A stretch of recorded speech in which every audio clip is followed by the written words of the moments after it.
नमस्कार। आकाशवाणी से प्रस्तुत है समाचार प्रभात।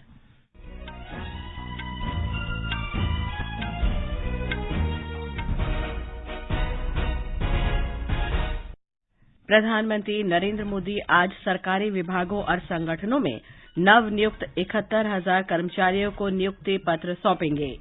प्रधानमंत्री आज से नई दिल्ली में शुरू हो रहे पुलिस महानिदेशकों के सम्मेलन में भी भाग लेंगे।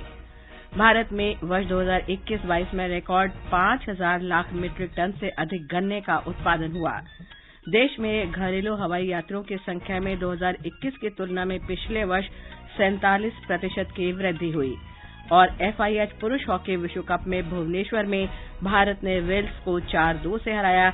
इंग्लैंड ने स्पेन को 4-0 से हराकर क्वार्टर फाइनल में प्रवेश किया।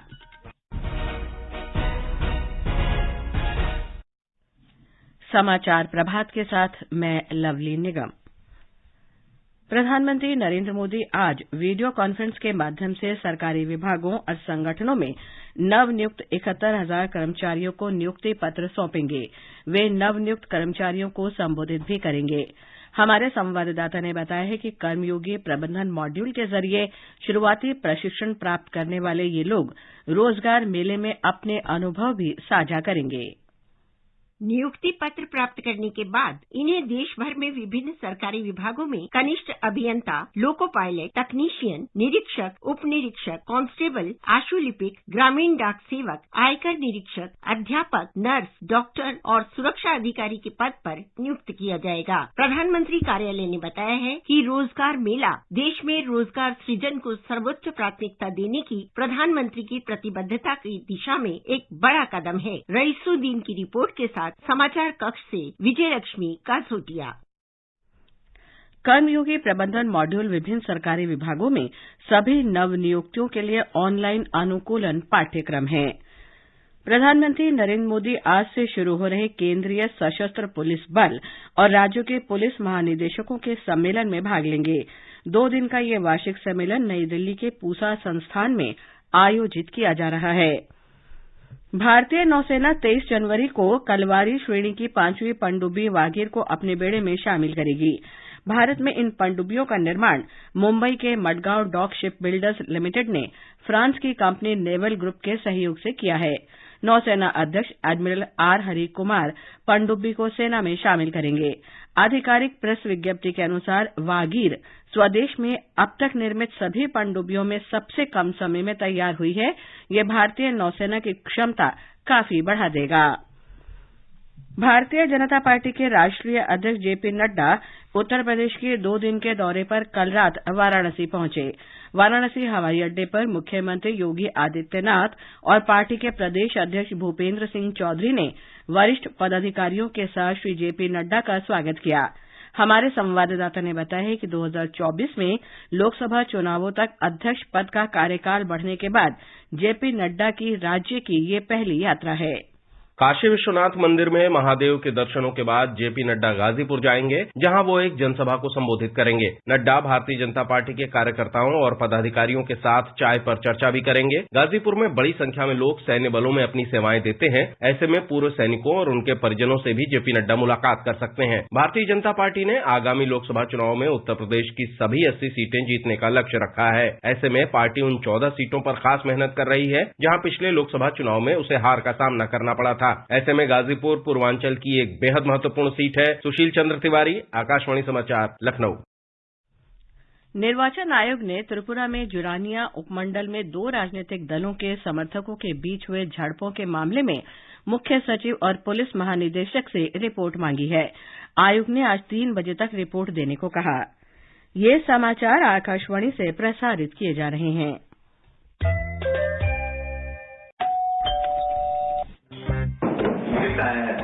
अरे वाह, लेजेंड की बैट, इससे तो मैं खेलूंगा।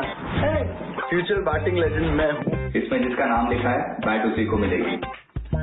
अरे यार, देखा, अगर इस पे मेरा नाम नहीं लिखा होता तो कितनी दिक्कत हो जाती। इसलिए RBI कहता है बैंक अकाउंट हो या बैंक लॉकर, उसमें नॉमिनी का नाम जरूर दर्ज करें, ताकि आपकी जमा पूंजी उसी को मिले जिसे आपने नामित किया है। RBI कहता है जानकार बनिए, सतर्क रहिए।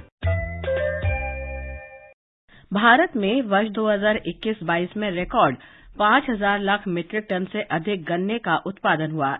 3,574 लाख मीट्रिक टन गन्ने से करीब 394 लाख मीट्रिक टन चीनी का उत्पादन किया गया। इसमें से 36 लाख मीट्रिक टन चीनी से इथेनॉल बनाया गया। वर्ष 2021-22 के दौरान चीनी मिलों को इथेनॉल की बिक्री से 20,000 करोड़ रुपए से अधिक की आय हुई। वर्ष 2021-22 में अक्टूबर से सितंबर के बीच विश्व में सर्वाधिक चीनी उत्पादन और उपभोग भारत में हुआ। भारत ब्राजील के बाद विश्व का दूसरा सबसे बड़ा चीनी निर्यातक भी है। देश में घरेलू हवाई यात्रियों की संख्या में 2021 की तुलना में पिछले वर्ष बढ़ोतरी दर्ज की गई। 2022 में जनवरी से दिसंबर के दौरान 47.05% की वृद्धि हुई है। नागर विमानन महानिदेशक ने एक रिपोर्ट में बताया है कि 2022 में जनवरी से दिसंबर की समयावधि में घरेलू यात्रियों की संख्या 1,232 लाख से अधिक थी, जबकि 2021 में इसकी संख्या 838 लाख थी। पिछले महीने घरेलू एयरलाइनों को यात्रियों से 408 शिकायतें प्राप्त हुई। इनमें रिफंड और उड़ान से संबंधित शिकायतें शामिल हैं। दुनिया का सबसे लंबा रिवर क्रूज एमवी गंगा विलास बांग्लादेश के रास्ते डिब्रूगढ़ जाते हुए बिहार में है। इस क्रूज यात्रा में स्विट्जरलैंड के 32 पर्यटक भी शामिल हैं। क्रूज कहलगांव भागलपुर पहुंच गया है। हमारे संवाददाता ने खबर दी है कि पर्यटक आज वहां के ऐतिहासिक स्थलों का भ्रमण करेंगे। पर्यटक आज बटेश्वर स्थान का परिभ्रमण करेंगे। यह स्थान किसी जमाने में ऋषियों की तपोभूमि रही है। इस इलाके में गुरु वशिष्ठ, ऋषि दुर्वासा और ऋषि कोहल ने तपस्या की थी। गुरु वशिष्ठ ने इस स्थान पर महादेव की विशेष पूजा अर्चना की थी, जो बटेश्वर महादेव के रूप में प्रसिद्ध हुआ। यहाँ की मनोरम छटा देखने लायक है। पर्यटक आज विक्रमशिला विश्वविद्यालय के उत्खनन स्थलों को भी देखने जाएंगे। इस विश्वविद्यालय में तंत्र विद्या की पढ़ाई होती थी। पाल राजवंश द्वारा इस विश्वविद्यालय की स्थापना 8वीं शताब्दी में हुई थी, जिसे बख्तियार खिलजी ने 12वीं शताब्दी में नष्ट कर दिया। आकाशवाणी समाचार के लिए पटना से कृष्ण कुमार लाल। प्रधानमंत्री नरेंद्र मोदी आज वाराणसी से गंगा विलास को झंडे दिखाकर रवाना करेंगे। क्रूज 3,200 किलोमीटर की यात्रा तय करेगा, जो दुनिया की सबसे लंबी यात्रा मानी जा रही है। पर्यावरण और जलवायु स्थिरता पर G20 की कार्यशाला आज बेंगलुरु में आयोजित की जाएगी। इसमें पर्यावरण और जलवायु स्थिरता पर G20 कार्य समूह की पहली बैठक के दौरान चर्चा के लिए सूचीबद्ध विषयों पर विचार विमर्श किया जाएगा। पर्यावरण और जलवायु स्थिरता पर G20 कार्य समूह की पहली बैठक 9 से 11 फरवरी तक बेंगलुरु में होगी। विदेश मंत्री डॉक्टर सुब्रमण्यम जयशंकर ने कहा है कि भारत श्रीलंका की आर्थिक स्थिति में तेजी से सुधार के लिए निवेश बढ़ाने के लिए प्रतिबद्ध है। एक ट्वीट में डॉक्टर जयशंकर ने कहा कि उन्होंने श्रीलंका के विदेश मंत्री अली साबरी के साथ बुनियादी ढांचे, संपर्क, ऊर्जा, उद्योग और स्वास्थ्य के क्षेत्र में सहयोग पर चर्चा की। डॉक्टर जयशंकर 2 दिन की श्रीलंका दौरे पर हैं। उनकी ये यात्रा ऐसे समय में हो रही है जब श्रीलंका अंतर्राष्ट्रीय मुद्रा कोष से अतिरिक्त वित्तीय सहायता प्राप्त करने के प्रयास कर रहा है। डॉक्टर जयशंकर आज श्रीलंका के राष्ट्रपति रानिल विक्रमसिंघे और प्रधानमंत्री दिनेश गुणवर्धना से मुलाकात करेंगे। दावोस में विश्व आर्थिक मंच में फाइनेंशियल टाइम्स के मुख्य अर्थशास्त्री मार्टिन वुल्फ ने भारत की विकास संभावना पर कहा है कि भारत अगले 10-20 वर्ष में सबसे तेजी से बढ़ने वाली अर्थव्यवस्था वाला देश होगा। श्री वुल्फ ने कहा कि व्यापार और अन्य क्षेत्रों में भारत के विकास के बारे में अनुमान न लगा सकने वाले लोग तब इसे याद करेंगे। विदेश मंत्रालय ने बताया है कि तीसरा अटल बिहारी वाजपेयी स्मृति व्याख्यान इस महीने की 23 तारीख को आयोजित किया जाएगा। विदेश मंत्रालय के प्रवक्ता अरिंदम बागची ने बताया है कि विदेश मंत्री डॉक्टर सुब्रमण्यम जयशंकर इस कार्यक्रम की अध्यक्षता करेंगे। उन्होंने कहा है कि भारत ऑस्ट्रेलिया में कुछ हिंदू मंदिरों में की गई तोड़फोड़ की कड़ी निंदा करता है। प्रवक्ता ने कहा कि इस तरह के कार्यों की ऑस्ट्रेलिया के नेताओं और वहां के धार्मिक संगठनों ने भी सार्वजनिक रूप से निंदा की है। युवा कार्य और खेल मंत्री अनुराग सिंह ठाकुर ने कहा है कि मंत्रालय ने भारतीय कुश्ती महासंघ से इसके अध्यक्ष पर यौन शोषण के आरोपों पर स्पष्टीकरण मांगा है। देश के कुछ शीर्ष पहलवानों ने कुश्ती महासंघ के अध्यक्ष ब्रजभूषण शरण सिंह पर यौन शोषण का आरोप लगाया है। श्री अनुराग सिंह ठाकुर ने कल चंडीगढ़ में पत्रकारों से बातचीत में बताया कि कुश्ती महासंघ को 72 घंटे में जवाब प्रस्तुत करने को कहा गया है।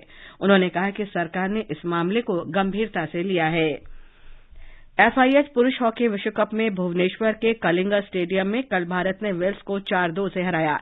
हाफ टाइम तक भारत ने 2-0 की बढ़त बना ली थी। एक अन्य मैच में इंग्लैंड ने स्पेन को 4-0 से और नीदरलैंड्स ने चिली को एक तरफा मैच में 14-0 से पराजित किया। मलेशिया ने न्यूजीलैंड को 3-2 से हराया। एक रिपोर्ट। विश्व कप में कल भारत को वेल्स पर बड़ी जीत की जरूरत थी, लेकिन उसे 4-2 के स्कोर से संतुष्ट होना पड़ा। भारत के लिए आकाशदीप सिंह ने 2 और शमशेर सिंह तथा कप्तान हरमनप्रीत सिंह ने 1-1 गोल किया। आकाशदीप को प्लेयर ऑफ द मैच चुना गया। पूल डी से इंग्लैंड की टीम शीर्ष पर रहकर क्वार्टर फाइनल के लिए क्वालिफाई कर गई। अब पूल की दूसरी टीम भारत को क्वार्टर फाइनल में जगह बनाने के लिए न्यूजीलैंड के साथ रविवार को क्रॉसओवर मैच जीतना ही होगा। टूर्नामेंट में आज ऑस्ट्रेलिया का मुकाबला दक्षिण अफ्रीका से, फ्रांस का सामना अर्जेंटीना से, बेल्जियम का जापान से और कोरिया का जर्मनी से होगा। समाचार कक्ष से मैं हिमांशु कांडपाल। केरल में उच्च शिक्षा विभाग के अंतर्गत आने वाले सभी विश्वविद्यालयों में छात्राओं को अब मासिक धर्म का अवकाश मिलेगा। राज्य की उच्च शिक्षा मंत्री आर बिंदु ने इस फैसले की जानकारी देते हुए बताया कि 18 वर्ष की आयु पूरी कर चुके विवाहित छात्रों को अधिकतम 60 दिन का मातृत्व अवकाश देने की भी व्यवस्था की गई है। अमेरिका ने कल कहा कि वो यूक्रेन को $2 अरब 5 करोड़ का सैन्य सहायता पैकेज देगा। पिछले वर्ष फरवरी में रूस के साथ संघर्ष शुरू होने के बाद से अमेरिका ने यूक्रेन को 27 अरब 40 करोड़ से अधिक सुरक्षा सहायता देने की प्रतिबद्धता व्यक्त की है। पेरू में कल लीमा में पुलिस और हजारों प्रदर्शनकारियों के बीच झड़पें हुईं। दिसंबर में पूर्व राष्ट्रपति पेड्रो कैस्टिलो के पद से हटने के बाद से पेरू में जीवन स्तर में असमानता को लेकर गहरे असंतोष के कारण प्रदर्शन जारी हैं। ये समाचार हमारी वेबसाइट newzoneair.gov.in/हिंदी पर भी उपलब्ध है। और अब समाचार पत्रों की सुर्खियों के साथ हैं निखिल कुमार। धन्यवाद लवली। प्रधानमंत्री नरेंद्र मोदी का ये बयान कि आजादी के बाद पहली बार भारत बड़े सपने देखने का कर रहा साहस राष्ट्रीय सहारा सहित लगभग सभी अखबारों में है। राजस्थान पत्रिका ने उनके इस कथन को पहली खबर बनाया है कि विकास हमारी प्राथमिकता है और डबल इंजन से दोगुना फायदा दोगुना विकास। विदेश मंत्रालय की टिप्पणी की आतंकवाद से मुक्त माहौल आवश्यक जनसत्ता में है। पत्र ने इस बयान को भी प्रमुखता दी है कि आतंकवाद और बातचीत साथ साथ नहीं चल सकते। वर्ष 2047 तक 26 लाख करोड़ डॉलर की अर्थव्यवस्था होगा भारत, अमर उजाला में प्रमुखता से है। पत्र के अनुसार दावोस में बढ़ा भारत का गौरव। कुश्ती महासंघ पर चल रहे विरोध के बाद खेल मंत्री अनुराग सिंह ठाकुर का ये कहना कि पहलवानों के आरोप गंभीर हिंदुस्तान की पहली खबर है। पत्र ने उनके इस आश्वासन को भी दिया है कि खिलाड़ियों से मिलकर समाधान कराएंगे। भारतीय मूल के विवेक मोलक और अरुणा मिलर को अमेरिका में मिली अहम जिम्मेदारी शीर्षक से दैनिक जागरण ने लिखा है कि इन्होंने अमेरिकी राज्यों मैरीलैंड और मिसौरी के उपराज्यपाल तथा कोषाध्यक्ष के रूप में शपथ लेकर इतिहास रचा। गूगल को सीसीआई द्वारा लगाए गए जुर्माने के मामले में राहत देने से सुप्रीम कोर्ट द्वारा इनकार को दैनिक भास्कर ने गूगल को झटका बताया और लिखा है कि 1 हफ्ते में 10% जुर्माना जमा करना होगा। फेक न्यूज पर नियमों को लेकर टिप्पणियां आमंत्रित करने के सरकार के फैसले का हिंदुस्तान ने प्रमुखता से देते हुए लिखा है, हितधारकों के साथ परामर्श के लिए संशोधनों को सार्वजनिक किया। पत्र आगे लिखता है कि लोग 25 जनवरी तक मसौदे पर टिप्पणी भेज सकते हैं। अब जंगल की आग से भी निपटेगी राष्ट्रीय आपदा मोचन बल, राष्ट्रीय सहारा की खबर है। पत्र के अनुसार एनडीआरएफ ने अपने कर्मियों को वनाग्नि को नियंत्रित करने और निपटने का प्रशिक्षण देने का फैसला किया है ताकि दावानल से होने वाले नुकसान को कम किया जा सके। अंत में मुख्य समाचार एक बार फिर। प्रधानमंत्री नरेंद्र मोदी आज सरकारी विभागों और संगठनों में नवनियुक्त 71,000 कर्मचारियों को नियुक्ति पत्र सौंपेंगे। प्रधानमंत्री आज से नई दिल्ली में शुरू हो रहे पुलिस महानिदेशकों के सम्मेलन में भी भाग लेंगे। भारत में वर्ष 2021-22 में रिकॉर्ड 5,000 लाख मीट्रिक टन से अधिक गन्ने का उत्पादन हुआ। देश में घरेलू हवाई यात्रियों की संख्या में 2021 की तुलना में पिछले वर्ष 47% की वृद्धि हुई और एफआईएच पुरुष हॉकी विश्व कप में भारत ने वेल्स को 4-2 से हराया। इंग्लैंड ने स्पेन को 4-0 से हराकर क्वार्टर फाइनल में प्रवेश किया। इसके साथ ही समाचार प्रभात का ये अंक समाप्त हुआ। नमस्कार।